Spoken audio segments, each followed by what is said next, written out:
Televisão, para mim, é o mais importante meio de comunicação e o mais importante sistema de expressão, de significação da segunda metade do século XX para cá. Atualmente está sendo muito contestada por outros meios que estão se tornando hegemônicos, como o videogame, como a internet, mas ainda assim a televisão desempenha um papel fundamental na vida da grande maioria das pessoas do planeta inteiro, principalmente na vida das pessoas que têm menos acesso a formas de cultura mais sofisticadas. Então, é impossível pensar o século XX ou XXI sem televisão. Ela serve para as mesmas razões que todos os outros meios e as outras artes servem. Para o homem se exprimir, para o homem colocar suas ideias, para o homem se comunicar com os outros seres com quem ele se relaciona. Essa é a ideia básica da televisão. Desde o início, esse é o mote que está por trás da televisão. A televisão é mais popular que os outros meios, portanto, ela tem mais capacidade de comunicação que outros meios, que são talvez mais sofisticados, mais difíceis de acesso, etc. Ela serve para o homem contemporâneo se comunicar com os outros homens contemporâneos. Bom, a primeira característica importante da televisão, que é a novidade que ela introduziu, foi a possibilidade de operar ao vivo. Isso marca a televisão. Quer dizer, a televisão, quando ela nasce, ela é ao vivo. E as primeiras transmissões foram transmissões de grandes eventos políticos ou eventos sociais, né, que marcaram a história. E isso, para mim, é a marca essencial da televisão, a possibilidade de operar ao vivo e com todas as características do ao vivo, que é operar com acaso, operar com a improvisação, ao contrário do cinema, em que você pode ficar um ano burilando uma montagem, estudando plano por plano, se tira 2 fotogramas ou põe mais um. A televisão não, a televisão é um meio que opera numa velocidade muito grande. E essa velocidade dá uma autenticidade para ela.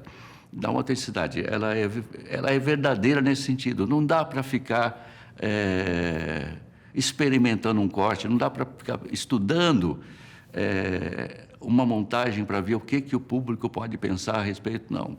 É uma coisa feita numa correria que é interessante, porque não há, apesar de fazerem tantas críticas à TV, a TV é o meio menos censurado que existe, porque ela é feita numa velocidade, mesmo quando não é ao vivo, que é muito difícil você controlar o produto final. Você controla até certo ponto, mas não controla tanto quanto nos outros meios, né? Então, isso me parece uma coisa interessante, essa velocidade de televisão e essa capacidade dela de operar em tempo presente. Os outros meios todos trabalham com o tempo passado, o que já aconteceu. A televisão me traz o que está acontecendo agora. Eu ligo a televisão e estou no eterno presente, né? E até no futuro, se é o caso. Por exemplo, o canal do Tempo nos Estados Unidos é um canal que fica 24 horas prevendo o que vai acontecer, porque é um país que tem tantas catástrofes, né? Terremotos, furacões, nevascas, em que o americano precisa saber o que vai acontecer para estar preparado para se defender. Então, a televisão, ela não trabalha com o passado, ela trabalha com o presente e o futuro. Isso aqui é interessante. A mim me parece que esses meios mais antigos, né, esses meios mais estratificados, que já estão consolidados, como a televisão, o cinema, o mercado editorial, o mercado fonográfico, eles têm uma dificuldade muito grande de entrar no mundo digital. Eles têm medo de perder dinheiro, medo da pirataria, medo de uma série de coisas. Então, eles entram muito devagar. Então, assim, a TV digital, ela já está funcionando há muitos anos no Brasil, mas até agora ela não disse a que veio. Não tem grandes novidades, porque o próprio modelo que foi implantado não é um modelo que estimula muitas experiências inovadoras. É um meio que privilegia mais a alta definição, a imagem bonita, o som de alta qualidade, mas não uma interatividade com o espectador. Estamos aí torcendo para ver o que vem, mas acho que a televisão precisa se desinibir. Ela tem que aceitar e entrar dentro do mundo digital com tudo. Eu acho assim que uma grande experiência de televisão foi Lost, né? Uma experiência, a série Lost foi muito interessante porque eles arriscaram dialogar com o entorno, dialogar com a internet, dialogar com os jornais e fazer uma experiência transmídia, né? Quer dizer, quem viu Lost só na televisão não viu nada, né? Porque um monte de coisas estavam acontecendo em outros lugares, em sites na internet, e você nunca sabe se as coisas que estão acontecendo fora da tela da televisão são da produção de Lost, da equipe de Lost, ou são os fãs que vão criando sites aos milhares, né? E vão interferindo na história, vão se antecipando à história, inclusive, né? E vão, de certa forma, obrigando a equipe a refazer o direcionamento da série em função do que os fãs já sabem do que vai acontecer, né? Então, isso foi uma experiência interessante. Então, essas experiências transmídia, me parece que são o grande salto para a televisão, né? A televisão tem que conviver com a internet, tem que conviver com os celulares, com esses meios novos todos, e ela tem que aprender a produzir produtos, né, que funcionem bem em todos esses meios. Eu acho que esse é o desafio digital hoje que a televisão tem que enfrentar.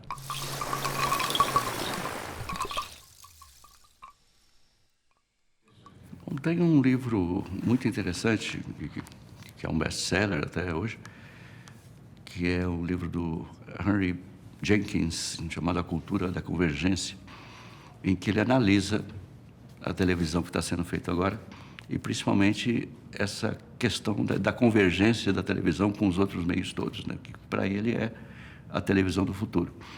Ou a televisão do futuro aprende a conviver com todos esses meios, ou ninguém mais vai ficar vendo televisão em casa de chinelo e pijama, né? Quer dizer, coisas mudaram muito.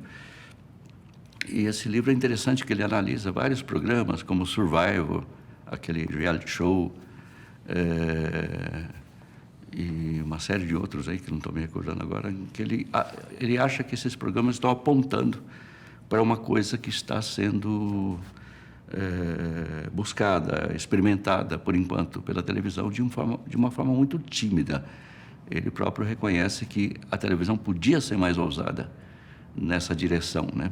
Eu acho que o Lost foi a experiência mais decisiva mesmo, né, nessa direção de uma televisão transmídia, né, que mistura todas as mídias e não fica só numa mídia única.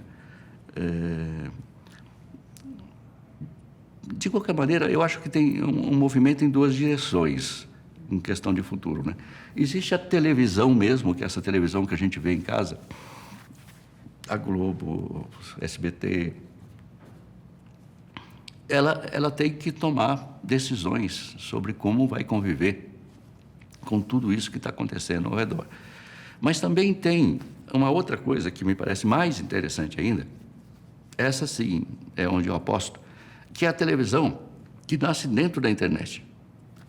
As web TVs, principalmente, né, que ainda são limitadas, por enquanto, tecnologicamente, mas eu acho que a televisão do futuro vai ser a TV que vai nascer dentro da internet, né? Essa televisão que a gente chama de jurássica, né, essa velha televisão, né, ela vai ter que se transformar, ou aprende, né, a se transformar, ou ela não tem muita chance. Eu não acredito que ela vai morrer, mas ela vai ficar elitizada. Ela vai ficar uma informação para um público muito elitizado, por exemplo, on demand, que tem dinheiro para pagar um filme que acabou de sair agora e ganhou um Oscar, né? E tem dinheiro para comprar essas coisas e ver. Mas a televisão mesmo, essa televisão de massa que a gente sempre conheceu, eu acho que dentro de um futuro próximo ela vai estar dentro da televisão. E eu imagino assim talvez seja uma utopia, mas imagino um período muito fértil se a internet continuar como é, se não houver nenhuma censura, né? De uma explosão de televisões mais ou menos parecida com aquela que teve nos anos 70, 80, com as rádios e as televisões piratas, né? Quando você tinha 3.000 canais numa cidade, né? Uma proliferação, todo mundo fabricava o seu próprio transmissor e fazia a sua programação da cozinha da casa, né? Com os meios que tinha. Foi um período muito interessante, que talvez, né, com a internet, com a evolução, a gente possa ter essas televisões inteiramente livres, né? Televisões, um grupo de estudantes se junta, compra uma câmera barata e recursos baratos e põe no ar ou põe online essas televisões que são completamente alternativas. Eu acho que aí talvez tenha um caminho mais promissor para a televisão. Já existe isso, já existe bastante, né? Mas ainda temos que evoluir um pouco tecnologicamente. Tem gente que diz, o teatro nunca vai acabar, a pintura nunca vai acabar, nenhum meio vai acabar. O que nós vamos ter é um acúmulo de novos meios junto com os meios mais antigos. Só que, para mim, essa questão é um pouco mais complicada, porque basta você ter um pedaço de carvão que você faz pintura. Basta você ter uma sala qualquer com um ator e uma pessoa de público, você já tem teatro.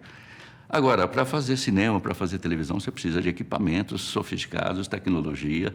Então, é preciso que, enquanto tiver empresas fabricando esses equipamentos todos, nós vamos ter cinema, nós vamos ter televisão. Agora, quando isso se tornar economicamente inviável, pode ser que desapareçam. A gente já falou muito tempo do fim do cinema. O cinema já morreu várias vezes e ele está aí ressuscitado novamente, agora com 3D, com outras possibilidades, né? Então, é difícil fazer profecias, né, para o futuro. Agora, a atitude tímida e covarde que esses meios mais antigos têm com relação aos novos pode causar consequências bastante drásticas. Eu acho que o videogame foi a tecnologia que mais soube enfrentar o mundo novo, o admirável mundo novo, né? Eu acho que o videogame não guerreia com os hackers, não guerreia com os piratas, pelo contrário, incorpora, né? Vai incorporando e ganham muito dinheiro. Hoje a indústria que ganha mais dinheiro no mundo é a indústria dos videogames, mais que Hollywood, inclusive, né? Então, são espertos, eles souberam lidar, né, com essas novas possibilidades criadas pelo digital, pelo computador e pelas telecomunicações, principalmente. Agora, a televisão, assim como o cinema, o mercado editorial, fonográfico, precisam dar saltos, né? Precisam dar saltos qualitativos. Eu acho que tentam. A Globo, por exemplo, tem um núcleo de novas tecnologias, onde eles tentam pensar formas novas de fazer a televisão dialogar com todas essas tecnologias que estão aí ao redor, né? O celular, os blogs, os sites de fãs e assim por diante, né? Incorporar isso tudo, não lutar contra eles, né? Não guerrear contra eles, incorporar no sentido assim de como, por exemplo, esses blogs que existem hoje por exemplo, de mulheres que falam sobre maquiagem, roupas e acessórios, brincos e colares. As empresas que fabricam isso estão interferindo nesses blogs, né? Contratam essas mulheres que fazem esses blogs, chamam para uma operação, dão um presente, estão aprendendo a conviver, porque a melhor publicidade que existe são esses blogs, porque as pessoas acreditam nas pessoas que estão falando ali, não acreditam mais na publicidade que aparece na televisão, né? Mas acreditam em alguém que está falando, olha, estou usando tal produto e é muito bom na internet.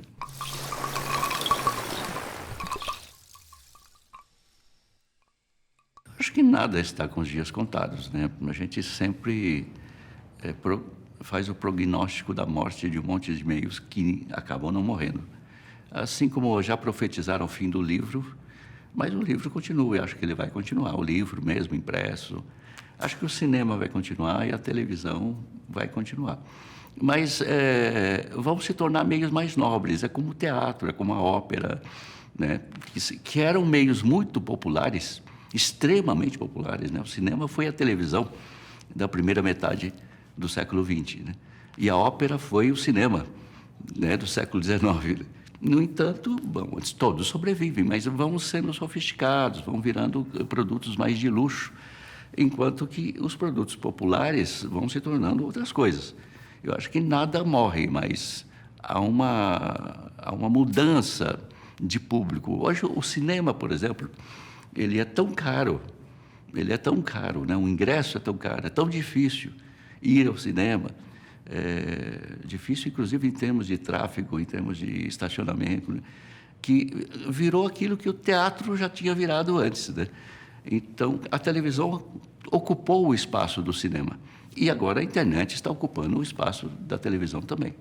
Mas ocupando de uma forma diferente, né? O interessante é que essas mudanças tecnológicas todas não mataram a televisão, mas deram uma vida nova para a televisão.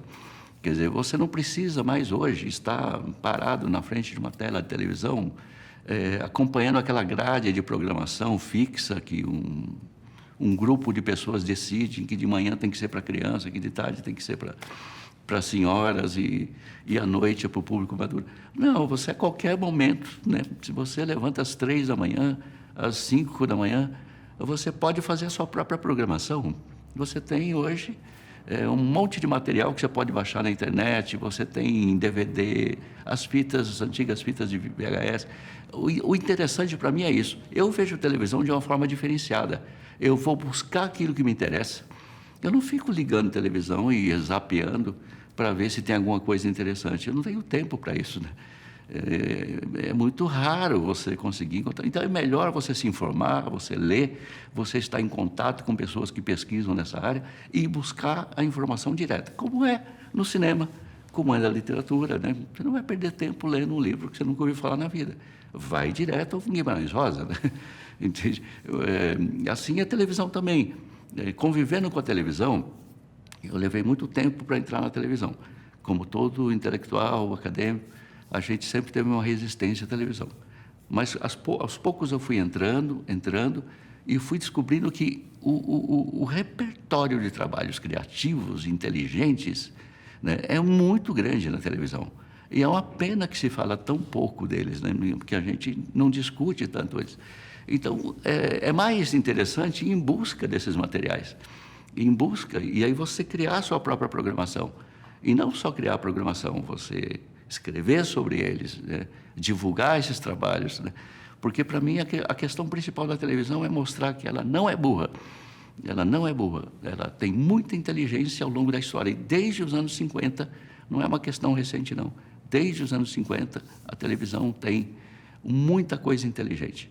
E nos anos 80, eu entrei em contato com uma discussão muito importante que teve na Inglaterra, na Grã-Bretanha, que é a discussão da TV de qualidade, né? Pela primeira vez, se começa a pensar em televisão em termos de qualidade, mas de qualidade mesmo, né? De qualidade. A qualidade é um termo muito difícil de definir, mas não é essa qualidade vulgar que os críticos da televisão muitas vezes pedem, né? As pessoas que criticam a televisão e dizem que a televisão não tem qualidade é porque tem muito sexo, pornografia, tem muita violência, tem muito palavrão. Então, isso é que eles chamam de falta de qualidade. Mas falta de qualidade não é isso, né? Falta de qualidade é falta de inteligência. Pode ter sexo, pode ter violência, desde que ela seja justificada, desde que ela seja inteligente, desde que ela seja crítica e seja uma reflexão sobre certos setores da sociedade que estão vivendo essas situações, né? Porque senão a gente tem uma televisão insípida, incolor e inodora. Não podemos confundir uma TV de qualidade com uma TV vazia de significado. Mas a qualidade, eu acho que devia ser um sinalizador. Eu sei que não é fácil definir qualidade, mas é a obrigação da gente. Tudo na vida tem que ter qualidade. Você, quando vai ao restaurante, você quer qualidade na comida. Quando você bebe um vinho, você quer qualidade no vinho. E você sabe o vinho que é bom e o que é ruim. Você sabe uma comida que é boa ou uma que é ruim. E por que não sabe um programa que é bom ou que é ruim? Né? A gente sabe também. Tem que desenvolver critérios, assim como a gente desenvolve com vinho, com comida, né? Desenvolver critérios para saber separar o trigo do joio, saber que programas são inteligentes, criativos e que programas são vulgares. Né? Simplesmente vulgares e não estão ali para dizer nada, só para ganhar dinheiro.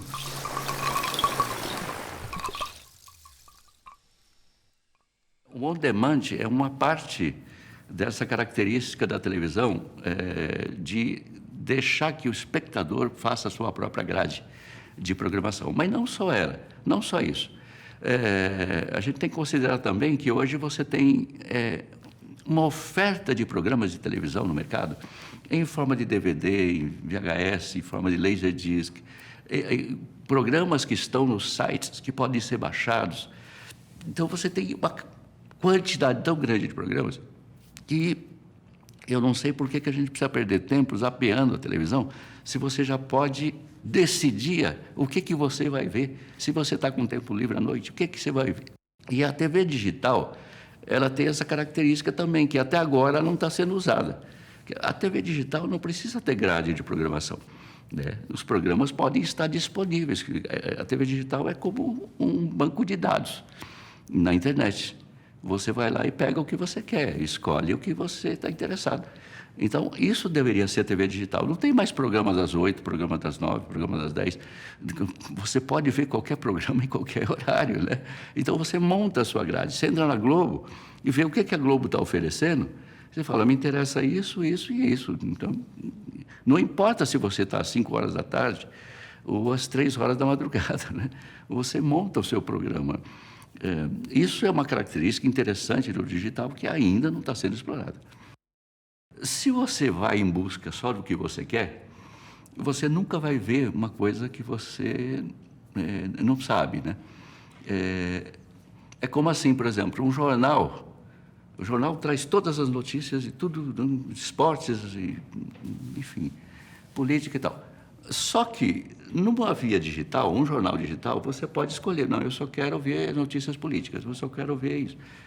Com isso, você perde de saber um monte de outras coisas. Você não vai entrar nunca, não é como um jornal que você vai virando e vai vendo tudo. Pode interessar ou pode não interessar, mas você sabe que houve uma chacina na favela tal, você sabe que houve um problema ali, tal, né? Então, você tem digamos assim, um espectro mais amplo do que está acontecendo. A mesma coisa você tem uma música que você gosta, mas às vezes um disco tem outras que poderiam ser interessantes, né? Existem filmes que você poderia ver, que seriam interessantes, mas se você só vai buscar a informação que quer, você tem um monte de coisa que você vai perder, que também poderia ser interessante, mas você não tem informação. Você não sabe que aquelas coisas estão ali, que são interessantes, né? Então, também, esse direcionamento em busca só do que te interessa, né, pode fazer com que você fique uma espécie de um bobão com relação a tudo o que está acontecendo ao redor e que você não sabe, né? Tem esse perigo também a ser considerado. Quantas vezes não aconteceu na televisão de eu ligar por acaso? Às vezes acontece, né? É raro, mas acontece. Uma vez aconteceu de eu ligar um canal de cabo e eu fiquei surpreso, assim, jamais poderia imaginar. Tinha um documentário sobre aquele drogado, William Burroughs, né, que era um escritor louco. Depois tinha um filme inédito do Luiz Buñuel, e depois veio uma série de coisas assim, que eu falei assim, poxa, né? Se eu não tivesse ligado, eu não ia ver isso tudo, né? E ligado, e aí com o videocassete ligado também, né? Entende? Então, tem a surpresa, né? O on-demand, ele elimina a surpresa, né? Você só vai buscar aquilo que te interessa, mas tem tanta coisa que pode ser interessante que você nunca vai encontrar, porque você só elege o que te interessa. Então, o ao vivo continua. O ao vivo continua. A grande parte das coisas que acontecem na internet são ao vivo, né? As webcâmeras, né? Eu diria assim que o ao vivo não foi eliminado pelo digital, pelo contrário, né? Hoje você tem uma possibilidade de ter coisas ao vivo 24 horas por dia, que é muito mais, né, do que você tinha na televisão, quando você tinha apenas um espaço. Na televisão, você só tem ao vivo 24 horas por dia, em situações excepcionais, né, como o 11 de setembro, a morte do Ayrton Senna, né, situações políticas ou de grande comoção natural, em que a televisão pode ficar 2, 3 dias direto, sem propaganda, sem nada, né, transmitindo um acontecimento que é de comoção nacional. Agora, na internet você pode ter ao vivo o tempo todo também. O ao vivo não conflitua com o banco de dados, né? Acho que são duas coisas que podem conviver juntas e que convivem juntas na internet. Eu acho que o ao vivo continua sendo a alma da televisão, né? Eu acho que a televisão não pode perder isso, né? Por exemplo, quando explode a Guerra do Golfo, a primeira Guerra do Golfo, ela aconteceu no sábado, às 11 horas da noite. Os jornais já tinham todos fechados. Os jornais de domingo fecham muito cedo, né? Então, nos jornais de domingo não sai nada da Guerra do Golfo. E naquela época não tinha jornal na segunda. Foi por causa disso que voltaram a fazer jornal na segunda, né? Então, quem lia jornal só ficou sabendo da Guerra do Golfo na terça-feira, e quando o evento foi no sábado à noite. Agora, na televisão estava tudo ao vivo. A CNN estava lá, né, presente em Bagdá, né, filmando da janela do hotel o bombardeio da cidade às 11 da noite. Quer dizer, quem estava vendo televisão estava sabendo de tudo, né? Quem lia jornal só na terça-feira é que foi saber das coisas. Mas é claro que você acaba sabendo, porque o interessante é que, durante a Guerra do Golfo, principalmente nesse período inicial, as redações de jornais foram obrigadas a instalar telões de televisão, porque a única fonte de informação que tinha era a CNN. Eles foram os únicos que ficaram em Bagdá e não acataram a ordem do Saddam Hussein de todos os estrangeiros irem embora, né? Eles ficaram transmitindo. Então, a única fonte de informação era a televisão.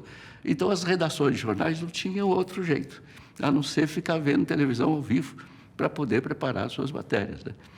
E é uma força que tem a televisão, que é impressionante. A chegada do homem à Lua também, né? Transmitida ao vivo via satélite para o planeta inteiro.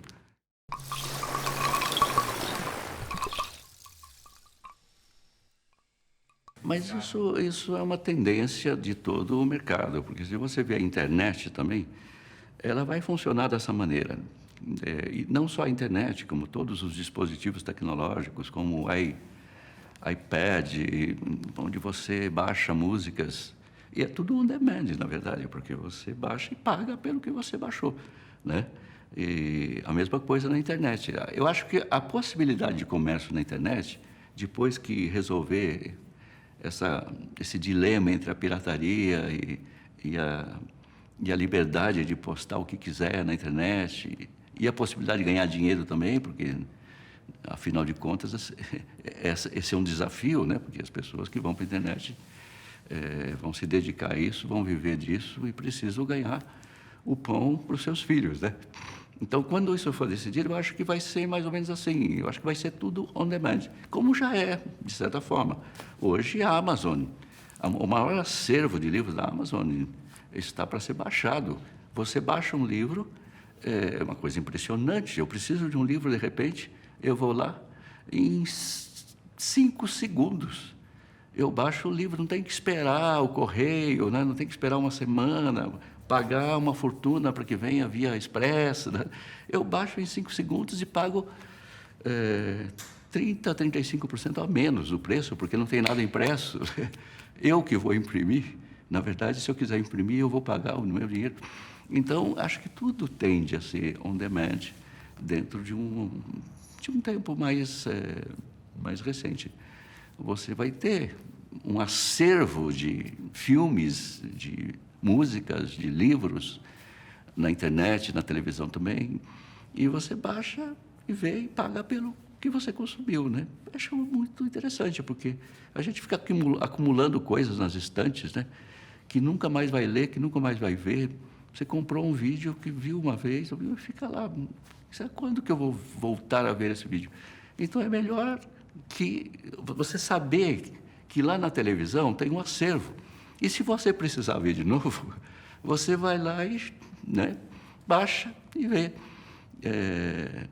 Eu acho que desafoga a casa da gente, né? Você não precisa ter tanta coleção de coisas em casa, tanta coisa física, um monte de coisas físicas. De repente, por exemplo, o aparelhinho da Amazon, que esqueci o nome dele agora, Kindle, né? Kindle.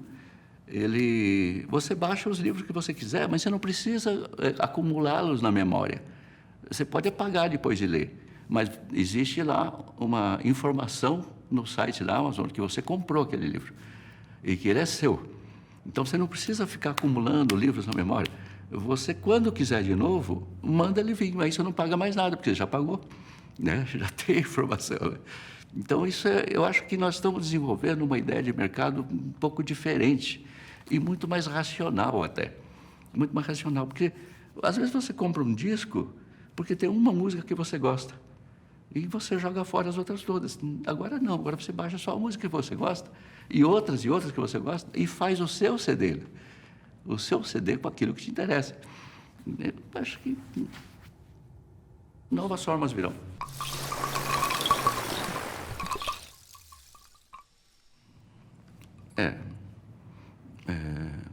Se um programa não tem Ibope, ele cai. Isso a gente sabe. Mas isso tem que ser visto de formas muito relativizadas também, né? Porque tem programas que têm baixo Ibope e ficam no ar. Por exemplo, eu estou trabalhando agora com um programa espanhol chamado Metrópolis, que é um programa de arte contemporânea. Ele está no ar desde 80 e pouco, não me lembro agora. Ele está mais de 20 anos no ar, quase 30 anos no ar, e não cai. Cai em todos ao redor, mas ele não cai. Porque ele tem uma audiência sofisticada, uma audiência que é uma audiência que, de certa forma, também define as verbas para a televisão, né? A TV que emite é uma TV pública, a TVE2. Então, assim, o público que vê Metrópolis é um público de intelectuais, políticos, engenheiros. Não vão deixar esse programa sair nunca, né? Então, um pouco relativo também. Às vezes um programa pode ter baixa audiência e ficar, e permanecer. Até porque para um publicitário, às vezes interessa ter um programa de baixa audiência, mas um público muito qualificado e um público de alto poder aquisitivo. Então, não adianta nada ter um programa com alta audiência, né, com um público que não tem dinheiro para comprar nada, né? Tem um jogo aí, né, que relativiza um pouco o peso da audiência. Agora, eu costumo dizer o seguinte: a coisa mais interessante na televisão é o alcance da audiência de televisão. Quando a gente diz que um programa tem uma audiência muito baixa, o que é uma audiência baixa em televisão? São milhares e milhares e milhares de espectadores. A televisão nunca tem menos que 100 mil pessoas vendo o programa, né? Eu me lembro que uma vez eu fui num programa de livros na TV Cultura, na época do Maluf, quando o Maluf usava a TV Cultura como uma espécie assim de agência própria dele, né? Então, assim, o programa, a Cultura tinha uma audiência muito baixa nessa época. E eu me lembro de ter ido na TV Cultura, e na porta, os guardas que estavam ali para receber os visitantes estavam com os televisores sintonizados na TV Globo. Ninguém estava vendo a TV Cultura. Imagina um programa de livro, às 8 horas da noite, no horário nobre. Aí, no final, eu perguntei para o diretor, falei, mas que audiência tem esse programa, né? Aí, a pior pergunta que você pode fazer a um diretor de televisão, né? Ele falou, a audiência é muito baixa, né? É traço. Eu falei, não, mas assim, não tem números, né? Ele falou, olha, o máximo que a gente pode conseguir é 200 mil espectadores numa noite. Eu quase caí de costas, falei, 200 mil espectadores? Uma peça de teatro, para ter 200 mil espectadores, precisa ficar o ano inteiro em cartaz, né? Com a sala lotada todas as noites. 200 mil livros, é só Paulo Coelho que consegue, né, vender 200 mil livros. Então, assim, a escala da televisão é completamente diferente da escala dos outros meios. Então, quando você fala, esse programa só tem traço de Ibope, isso pode significar 500 mil, 200 mil, 300 mil. É gente pra caramba, né? É muita gente. Então, qualquer programa de televisão, mesmo o mais vanguardista, mesmo o mais difícil, ele sempre vai ter uma audiência de massa. Sempre, inevitavelmente. Isso que faz a diferença da televisão para mim, né?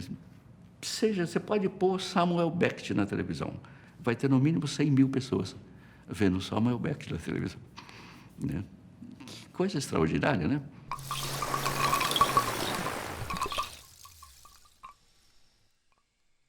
Existir, existe.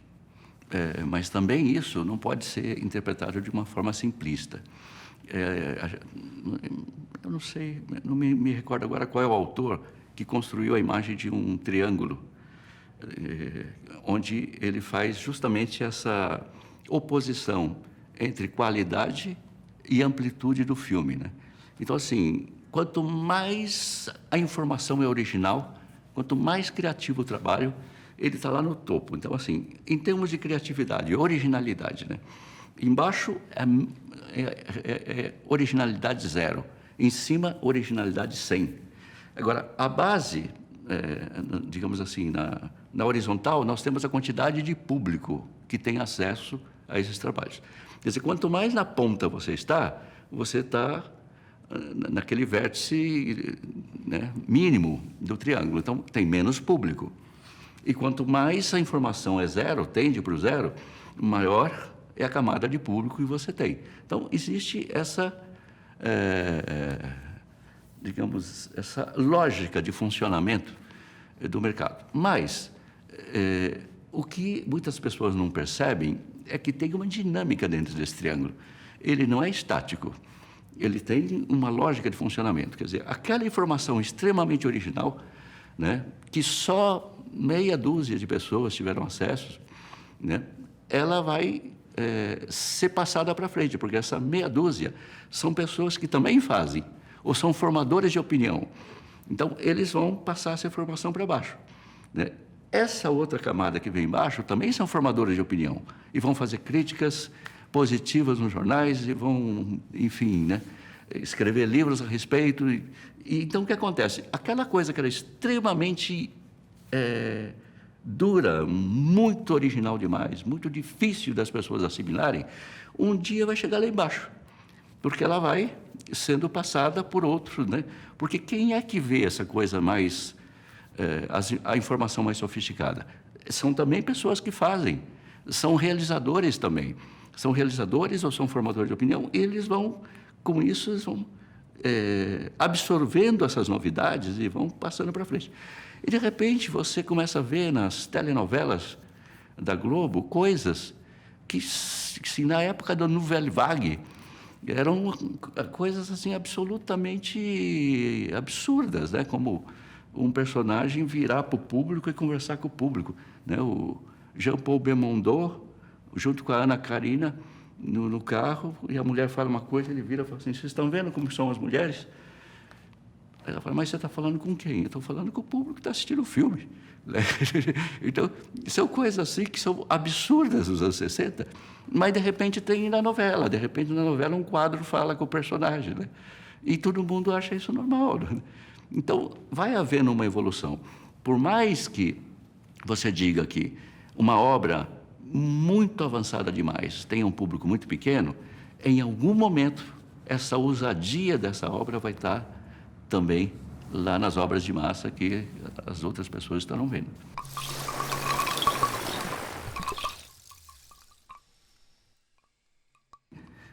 Eu tenho a impressão que, pensando pelo menos em termos de televisão brasileira, não televisão internacional não, porque televisão internacional tem gente muito ousada fazendo televisão, mas eu acho que tem pouca gente que arrisca também. A gente teve aqui alguns casos, né, de gente que arriscou, como Guel Arraes, por exemplo, dentro da Globo. Teve um período que ele criou o núcleo Guel Arraes de criatividade, se não me engano, né, e fez coisas, né, muito avançadas em termos de linguagem, de televisão, armação ilimitada, né, e vários outros programas que foram fundamentais para a evolução da linguagem brasileira de televisão. Nós temos alguns personagens que foram muito importantes. Fernando Barbosa, por exemplo, na área de jornalismo, né? A gente tem criadores dentro da televisão que enfrentaram esse tema do público, né? Da audiência. Enfrentaram isso, e porque é um pouco relativo o tema da audiência. Você também tem que saber lidar com ele, né? Saber lidar com ele. Eu tenho muita dificuldade de trabalhar com televisão, porque sempre que eu trabalho com televisão, eu estudo televisão, eu faço conferências, palestras em congressos sobre televisão, e eu falo do que me interessa, o que me interessa em televisão.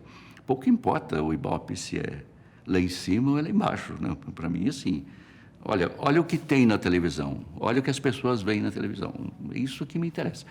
E aí as pessoas, primeira pergunta que alguém do auditório sempre levanta é a seguinte: mas qual é a audiência desse programa? Né? Qual é a audiência? Se eu estivesse falando de Van Gogh, por exemplo, né, alguém viria dizer assim: mas quantas pessoas viram Van Gogh? Eu falei: na época dele, ninguém viu Van Gogh, mas depois, né, ele explodiu. Como é que você vai saber? Né? De repente alguém descobre um cara desses, né, e ele de repente reaparece com outra personalidade, com outro público diferente. Então não dá para pensar, porque se você for pensar em termos de audiência apenas, a televisão é muito comercial demais, né? Então ela tem esse problema que inibe. Kafka nunca vendeu um livro na história da vida dele. Aliás, nunca nem publicou, que dirá vender, né? Então, assim, como é que chama lá? O Cezanne, não só não vendia, como ele fazia um quadro, tinha que pintar de branco de novo em cima para fazer outro quadro, porque não tinha dinheiro nem para comprar tela, entende? Então, e hoje, um Cezanne vale quanto, né? Essa história de audiência, ela é muito, a gente precisa pensar ela de uma forma muito mais sofisticada, muito mais complexa, porque senão me parece esse discurso muito simplista que a gente encontra na academia, quando dizem assim: mas qual é a audiência desse programa? Como se a audiência fosse pequena, isso desautorizasse o programa, né? Como se o programa fosse uma merda, só porque ele não tem audiência. Mas muitas vezes esse programa é ousado e ele vai influenciar outros programas, e outros, né, que terão mais audiência do que ele, né? Mas ele será o pontapé inicial de um processo.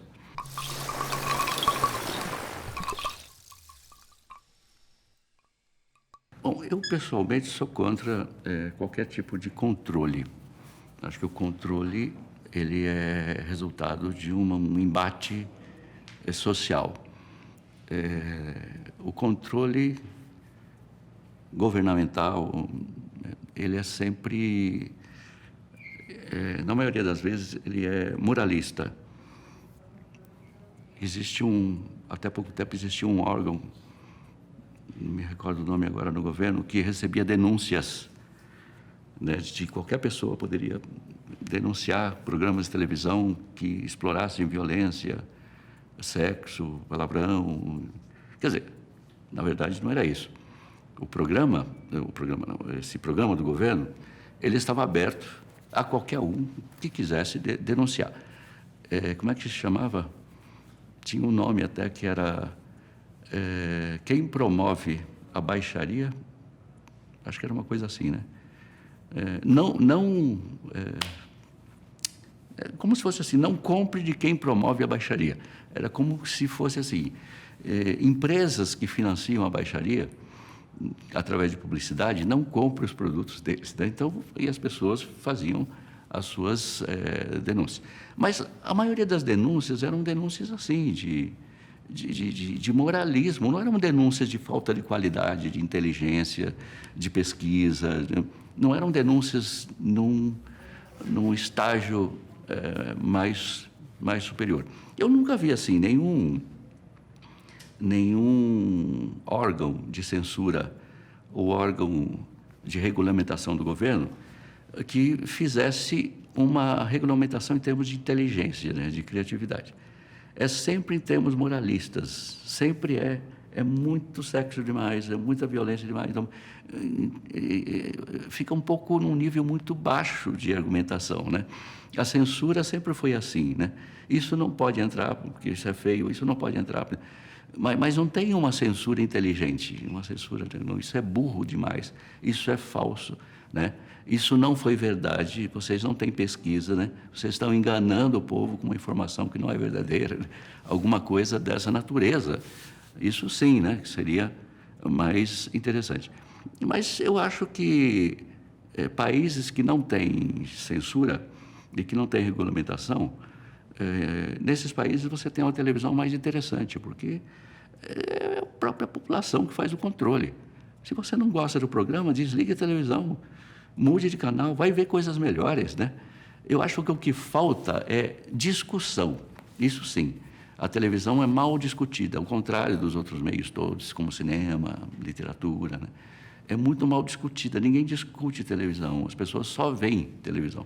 Chega em casa, tira o sapato, cansado, depois de um dia de serviço, e liga em qualquer porcaria, né? E fica vendo para se entreter.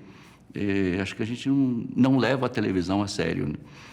Ao contrário de outros meios, né? Que quando você vai ao cinema, você escolhe o filme que você vai ver, né? Vê as críticas e tal.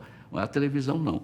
Eu acho que falta, assim, primeiro, educação nas escolas, desde os primeiros anos de escolaridade, né? A televisão é tão importante na vida das pessoas, mas não é discutida, né? Você estuda português e lê literatura, mas não estuda televisão na escola, né?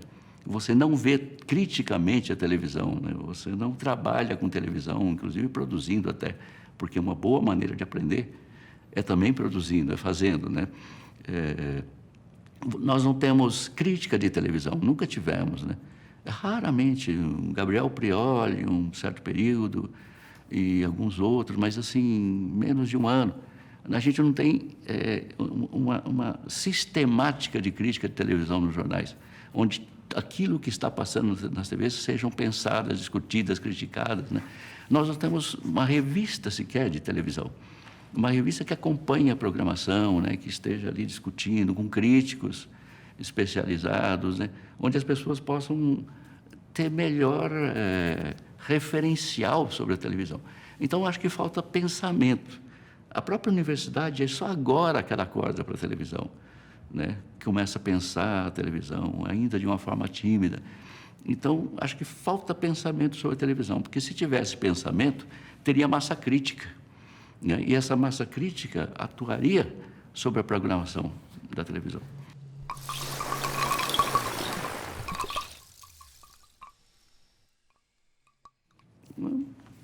Não sei se falta alguma coisa, porque eu que venho pesquisando tanto, acho que tem tanta criatividade, tem tanta coisa na televisão, o que falta é informação, talvez, né? Falta informação sobre tudo isso que tem. É uma luta árdua que eu venho praticando de mostrar quanta inteligência tem na televisão, desde 1950, né, até hoje. Não, no mundo inteiro, não é no Brasil, não, porque eu nunca penso televisão em termos nacionais. No mundo inteiro, assim, no Japão, na França, no México, acho que não falta.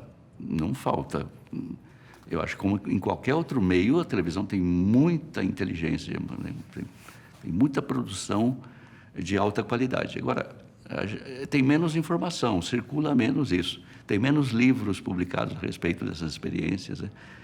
Desde, por exemplo, Rossellini, na década de 50, Rossellini abandona o cinema e fala, não, a arte de agora para frente vai ser televisão. E ele passa a fazer televisão, uma televisão completamente diferente, né? Ele achava que a televisão ia ser a forma de educação do futuro. E começou a fazer uma espécie de uma enciclopédia audiovisual, né, com todo o conhecimento filosófico, histórico.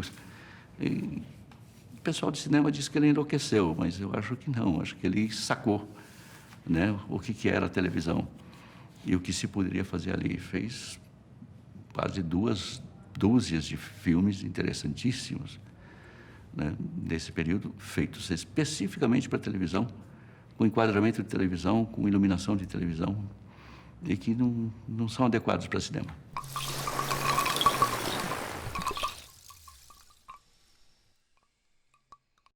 Eu gosto de tudo. Eu gosto de coisas que me provocam, que me fazem pensar, programas limítrofes, assim, que não ficam no nível do clichê, e que tem muito. Bom, são 2 coisas diferentes, vamos dizer assim, né? De um lado, certos programas, quase que eu poderia dizer assim, bárbaros, que arriscam até o extremo, né? Que vão até o limite. Eu vou ver até onde eu posso ir em termos de televisão. E vão, e fazem, e conseguem. Tem experiências muito fortes, assim, de quase que eu diria undergrounds na televisão. Mas também tem experiências que são de grande público, que eu não renego isso, não. Tem coisas extraordinárias também na televisão que são produtos de massa e que, quando você para estudar, para pensar, você vê que tem coisas ali que ninguém se deu o cuidado de pensar. Eu tenho trabalhado, por exemplo, com El Chavo del Ocho, que é o Chaves, né, da Televisa mexicana. E quando você entra em detalhe, não é tão bobo quanto parece, não. Ali tem uma realidade do mundo mexicano, dos sem tudo, né? Porque ali ninguém tem nada, né? Sem emprego, sem teto, sem dinheiro. E são aqueles inquilinatos, né? Que são aquelas estruturas que tem muito no México e na América Latina, que são aqueles lugares onde tem um proprietário e as pessoas alugam um quarto, né? E o proprietário vem todo dia cobrar, e se não paga, põe para fora. É um mundo que aparentemente engraçado, mas que traz, né, ali dentro dele uma realidade que não tem nada de engraçada. É uma realidade que é muito dura, e é uma solidariedade entre eles para sobreviver dentro de um mundo muito hostil. Então você pega um Chaves, que parece bobo, mas se você compara com a realidade mexicana, né, você lê isso de outra maneira. Chacrinha, por exemplo, eu acho um gênio da televisão brasileira. Eu acho um gênio. A televisão do Chacrinha é sem amarras, Ela é totalmente livre e criativa. E principalmente no período da TV Bandeirantes, quando ele teve maior liberdade, né, ele fez uma televisão ao vivo sempre, né? E tinha uma capacidade de criar ao vivo, porque isso é difícil, inventar ao vivo, improvisar. Não por acaso ele foi elogiado por Nelson Rodrigues, foi elogiado por Haroldo de Campos, por Décio Pignatari, por os estudiosos todos da Tropicália, né? E foi elogiado por Caetano Veloso, Gilberto Gil, né? Todos aqueles que criaram a Tropicália, todos se inspiraram em Chacrinha. Aquilo era tão insólito, né? Tão fora do normal, que ele fez a cabeça de uma parte da vanguarda daquele período em que ele existiu, né? Certas telenovelas também, como a Betty la Fea, da Colômbia, que inverte todos os valores da telenovela, bota uma mulher feia como personagem principal. Feia, mas inteligente. Aqui é o contrário, né? As mulheres são bonitas, mas burras, né? E lá faz uma mulher feia, mas inteligente. E inverte tudo. E que se locomove no mundo da moda, no mundo da beleza. A mulher mais feia, mas é a mais competente de todas e que consegue gerir os negócios. Uma telenovela de política e de economia, onde se discute questões de administração de empresas, de queda do dinheiro e tal. Insólito. A novela que teve maior sucesso, a telenovela latino-americana que teve maior sucesso no mundo. Teve mais de 50 reedições do mundo. E é inteligente quando você analisa. É muito inteligente. Então, não é só são produtos assim alternativos que são inteligentes. Mesmo os produtos de massa, quando você presta atenção, sem preconceito, né, você vai achar valores ali também. Pode achar valores ali também, se tiver, né, claro.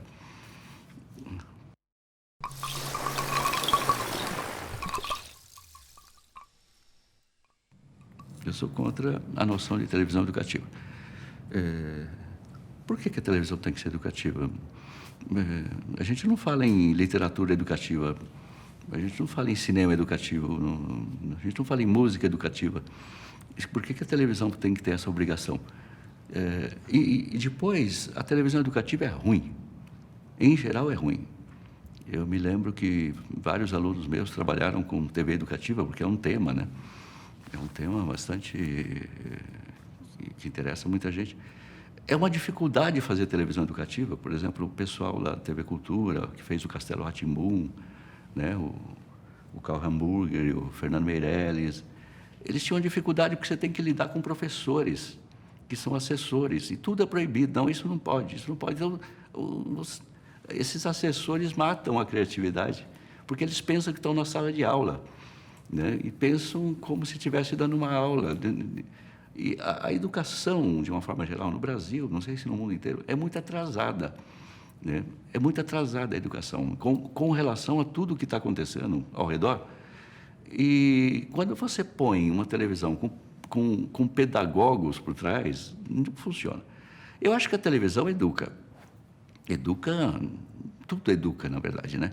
A Xuxa educa, ela ensina que roupas estão em moda, né? Que músicas estão na onda agora, que não sei o quê. Então, as pessoas que veem a Xuxa aprendem um monte de coisa. Aprendem um monte de coisa com relação a como viver, né? No seu universo. Quer dizer, você aprende o tempo todo, para o bem ou para o mal. Você não aprende matemática no programa da Xuxa, mas você aprende um monte de outras coisas, né? Talvez até mais interessantes. Entende? Eu acho assim que a TV tem que ser TV. Ela tem que ser um meio, né, que vai descobrir a sua própria linguagem, os seus próprios temas, os seus próprios gêneros e formatos. Não tem que ter uma função educativa no sentido pedagógico do termo, né? Se ela for inteligente, ela educa bem, né? Mas eu não acredito em educação pela televisão, não. Que me desculpe Rossellini nesse ponto. Não acho que estou falando em educação formal, português, geografia, essas coisas. É claro que a TV educa o tempo todo, né? Você está vendo a TV e está sabendo de tudo que está acontecendo no mundo, está se educando, bem ou mal, está se educando. Assim como a escola também se educa para o bem e para o mal, em geral para o mal. Educa muito mal, né? De forma muito atrasada.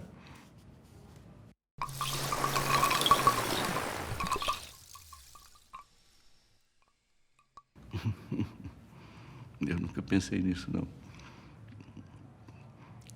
Bom, eu diria que tenho meu canal de televisão em casa.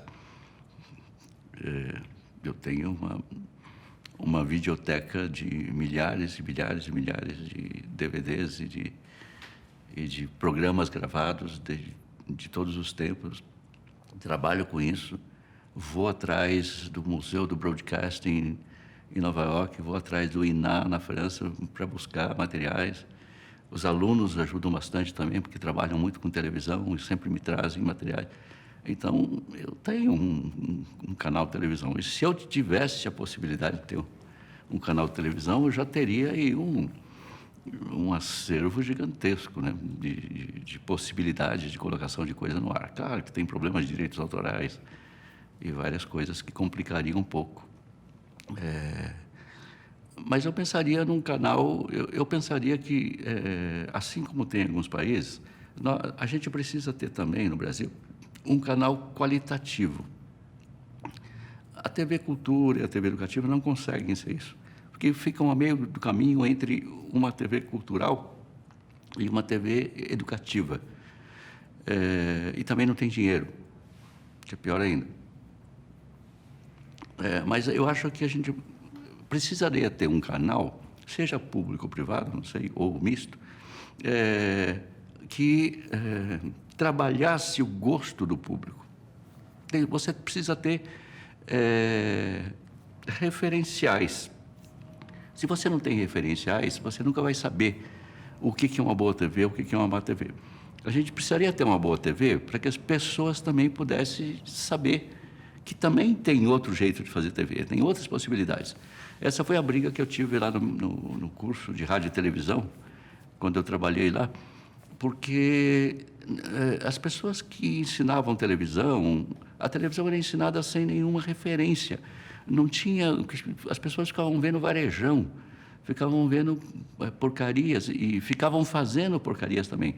Ao contrário de cinema, né? Porque em cinema você estuda a história do cinema, você estuda a teoria e a linguagem do cinema, você vê Orson Welles, Eisenstein, né? Enfim, Godard, e você aprende a fazer cinema vendo as grandes referências. Mas em televisão, como não tem um trabalho anterior, né, de burilamento, de estudo, do que prestou na história da televisão, que coisas valeram a pena, que coisas fizeram a televisão ser impulsionada para frente. Então, as pessoas aprendem televisão apertando botão apenas, né? Apertam botões e sabem como funciona isso, como edita, e como... mas para fazer o quê? Né? Fazer o quê com essa tecnologia toda? Não tem referências. Sem referências, ninguém inventa do nada. Ninguém inventa nada do nada. Você traz o peso da história nas costas, né? Você faz a partir daquilo que você viu, do que você leu, do que você ouviu. Se você não tem repertório, né, de filmes, de programas de televisão, você não vai fazer nada novo, você vai repetir fórmulas que estão aí, né? Precisa ter repertório, e repertório sofisticado, muito sofisticado. Então, eu acho falta, sim, de televisões com um repertório sofisticado. Assim como se você tem cinemas especializados em filmes, como cinematecas, né? Como você tem cineclubes, onde você tem a oportunidade de ver só coisas muito boas. Assim como você tem, na área da literatura também, um museu da literatura, onde você vai ver Guimarães Rosa, onde você vai ver, né, os grandes mestres da literatura brasileira. E em televisão falta um pouco essa referência. Eu sinto falta, assim, de uma TV sofisticada. Isso é viável. Acho que isso é viável. Existem exemplos, não de televisões inteiras, mas de programas que vão nessa direção. Eu acho que a gente tem que começar a pensar a televisão de forma madura, né? Sair um pouco desse discurso do rating, do Ibope, de quem patrocina quem. Acho que tem jeito de fazer uma televisão de outra espécie, sobretudo agora, com a internet, quem sabe com a internet. Dentro de pouco tempo nós vamos poder ter imagens de tela inteira, de tamanho inteira, que baixam ao vivo, né? Com a evolução do computador. Nós vamos poder ter não mais essas janelinhas de YouTube, mas telas inteiras de material que vem ao vivo, e as pessoas poderão fazer suas televisões, né? Poderão ter seus canais, grupos poderão fazer seus canais, quem sabe a gente vai ter algo diferenciado. Não estaremos mais na mão desses 4 ou 5 coronéis que dirigiam a televisão brasileira.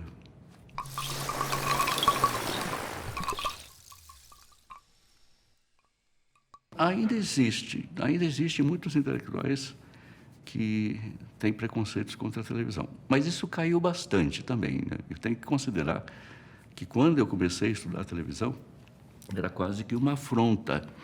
Era uma afronta alguém dentro da universidade estar estudando programas de televisão. E tinha até uma professora lá que dizia explicitamente, olha, professora de comunicação, não é professora de física, que dizia, não, na minha casa não tem televisão, né? Meus filhos não vão ficar expostos a isso, né? Então, assim, isso não faz muito tempo, né? Uns 20 anos, 15, 20 anos atrás. De lá para cá, a coisa mudou bastante. Não existia área de televisão nos congressos de comunicação. Agora, a partir de 2 anos para trás, que começa a ter estudos de televisão, né? Estudava-se tudo, cinema, vídeo, fotografia, mas não televisão, né? Não tinha espaço para televisão. Agora começa a haver muito espaço, muitos livros publicados, muito estudo de televisão, ainda muito tímidos, mas mesmo assim, no último congresso que eu tive, alguém lá, depois que eu apresentei meu trabalho sobre o Chavo del Ocho, alguém disse: é corajoso, hein? Vim aqui para a universidade para falar do Chaves. Ainda tem isso num congresso de televisão. Quer dizer, ainda tem muito preconceito, mas acho que estamos vencendo isso. Estamos vencendo.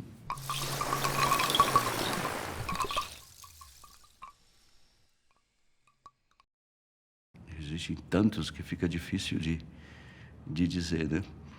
Eu tenho trabalhado muito com a obra do Alexander Kluge, que é um alemão que também é um diretor de cinema, escritor, é tudo. E ele soube aproveitar uma brecha na lei da televisão alemã, quando mudou para a televisão privada, e tinha a lei dizia que a televisão privada só seria autorizada se tivesse uma certa quantidade, não sei quantas horas, de programas de alta qualidade, programas jornalísticos e programas, enfim. Né? E ele aproveitou essa brecha da lei e começou a fazer programas muito ousados, muito ousados. O Jean-Luc Godard também tem muitos trabalhos feitos para a televisão. Ele foi um dos primeiros a se livrar do ranço do cinema e começar a fazer programas de TV muito inteligentes, muito, não só inteligentes, como também muito emotivos, né? Uma coisa que não tinha no cinema dele. Eu tenho, para mim, tem assim dois gênios da televisão, que são ali do começo dos anos 60, um francês chamado Averty, Jean-Christophe Averty, que esse é gênio mesmo, assim, né? Se você vê um trabalho dele, você fala, incrível, como que um cara fazia um programa de televisão desse tipo em 1950, 60, né? E o Kovacs, nos Estados Unidos, né? Que é um húngaro-americano, Ernie Kovacs, que era um cômico, mas que mostrava todos os bastidores da televisão e fazia uma espécie de meta-televisão. Ele mostrava como a televisão funcionava e como era por dentro e tudo. E foi muito interessante essa experiência também. Mas, fora isso, tem o Takeshi Kitano, no Japão, que é um gênio da televisão. Pouca gente sabe disso, né? As pessoas acham que ele é só diretor de cinema. Ele é, desde os anos 80 que ele faz televisão, e uma televisão bárbara, assim, muito anárquica, extremamente anárquica. Seria difícil agora aqui rememorar tudo, mas tem muita gente fazendo televisão.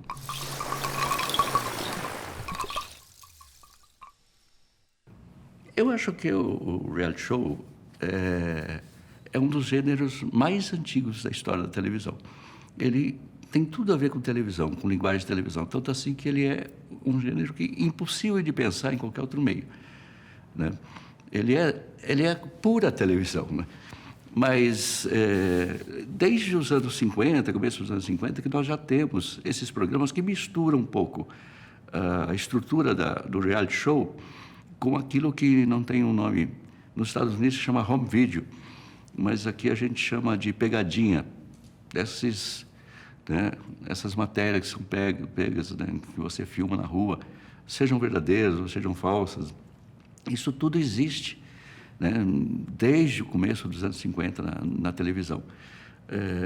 Um dos primeiros programas de televisão, de reality show, foi An American Family, que é um programa de 1972, que pegava uma família típica norte-americana e durante um ano, quase um ano, né, encheram a casa dessa família de câmeras e filmaram a vida cotidiana deles e arrasaram com a família, inclusive, né, porque ninguém aguenta essa invasão, né? O casal se separou, um dos filhos descobriram que ele era homossexual e foi motivo de chacotas e foi um desastre, né? An American Family. E tem um outro reality show que esse eu tenho acompanho até hoje.